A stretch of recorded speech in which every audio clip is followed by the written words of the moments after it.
We are in the lectionary cycle of the Gospel of Mark. Last year we had Matthew, next year we have Luke. So from now until Advent begins, we are going to get little snippets of Mark.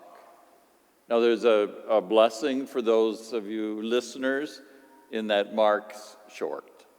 So you don't get any really long Gospels. Mark is very, very short. He's the first of the Gospel writers.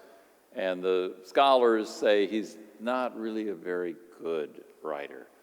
A few years ago, David Bentley Hart put out a New Testament where he's attempting to get as close to the original Greek as possible into English, so that you get a feel for what it's like reading it in the original.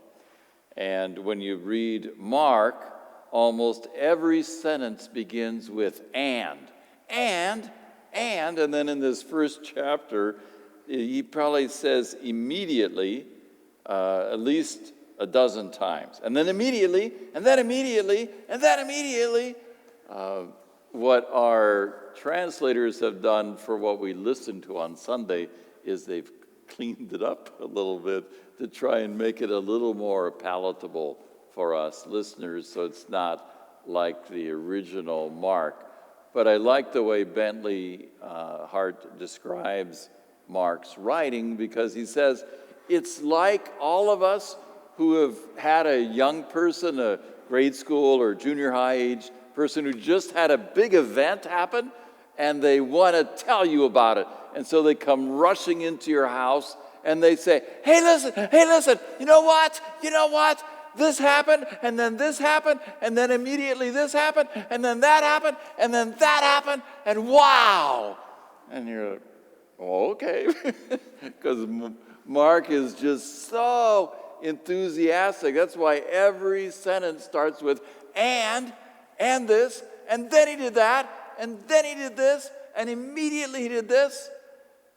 I did notice, though, that at least from some of the scholars I was looking at for today's gospel, Hart cleans up some of Jesus' language, because apparently in the original Greek, when Jesus tells the demon to be quiet, he says a bad word.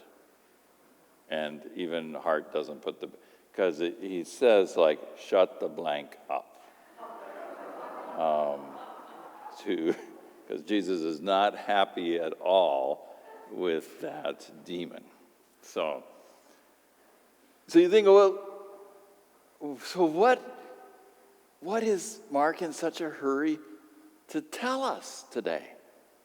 If he's this young person who comes in all excited, full of energy to say, hey, this is what happened. Well, what happened?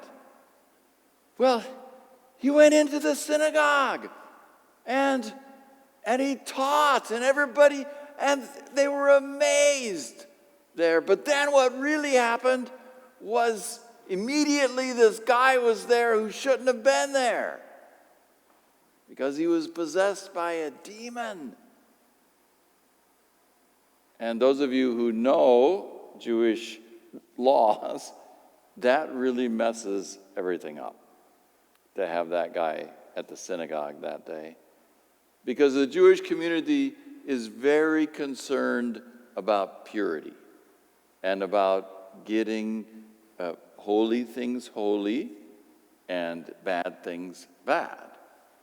You can't mix up the two. There's clear rituals to keep holy things holy.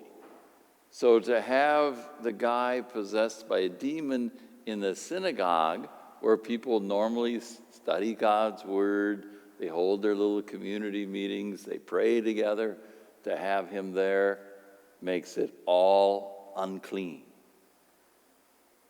And the guy possessed by the demon knew that Jesus would become unclean as well if he did anything to him. So the best thing for Jesus to do would have been to run away. because that way he would have stayed clean. But that's not what Jesus does. Jesus has power over that unclean spirit and is willing to get dirty, is willing to become unclean to get rid of him, which is maybe why he uses a bad word, telling him to be quiet.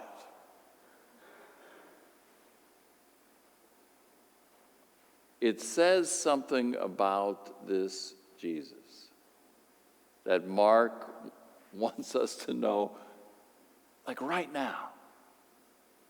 You know what? This guy truly has authority. This guy acts like God.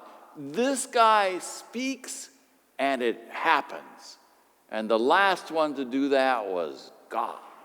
God said, this is what it'll be, and it was. And this guy has the same authority. He doesn't teach like anybody else where they quote others. It has its own authority. And does that matter? Does that matter in our lives these many years later? Does Mark still come into your kitchen and say, guess what? Guess what?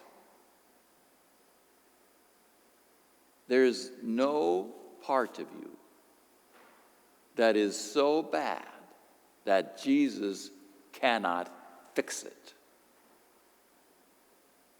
And he immediately comes in and fixes it, if you let him. You might feel like the Jewish community. Nope, there are parts of me that are bad, and there are parts of me that are good. And I just have Jesus over here in the good parts, and I don't let him into those bad parts of me. Oh, Mark wants you to know, hey, the kingdom is at hand. He's here. He has authority over it all. Don't let any part of your life be untouched. Jesus is Lord of it all. That's important information. One that you want to run and tell everybody. Hey, guess what? No part of you is bad in the eyes of Jesus. All of it can be healed. Jesus can make you whole.